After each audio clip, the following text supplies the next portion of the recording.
நண்பர்களுக்கு வணக்கம். இது ஒரு விழிப்புணர்வு பதிவு.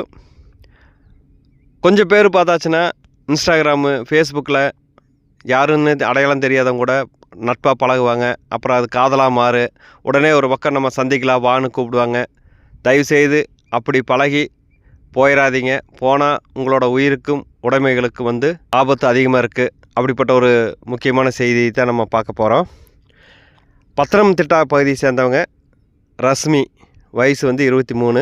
இவங்களுக்கும் அதே பகுதியை சேர்ந்த இன்னொரு வாலிபருக்கும் இடையே இன்ஸ்டாகிராம் மூலிமா பழக்கமாகிருக்கு. அது நாளடைவில் காதலாக மாறி இருக்குது.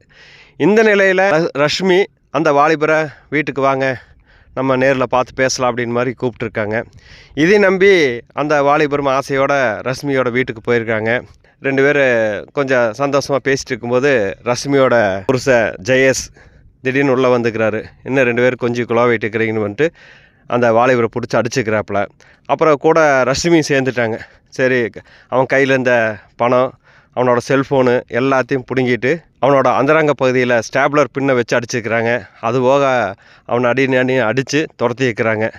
உயிருக்கு ஆபத்தான நிலைமையில் அந்த பகுதியில் இருக்கிறவங்களாம் அந்த வாலிபரை மருத்துவமனையில் சேர்த்து வைக்கிறாங்க. இது குறித்து அந்த வாலிபர் அளித்த புகாரின் பேரில் ரஷ்மி, அவரோட புருஷ ஜெயேஷ் 2 பேர்த்தையும் காவல்துறையினர் கைது பண்ணி விசாரணை பண்ணிட்டு வராங்க. எனவே இது போன்ற சமூக வலைதளங்களில் நம்பி ஏமாந்துடாதீங்க. இது ஒரு எச்சரிக்கையாக நம்மளுக்கு இருக்கலாம். நன்றி நண்பர்களே. மீண்டும் ஒரு செய்தியோடு உங்களை சந்திக்கிறேன். வணக்கம்.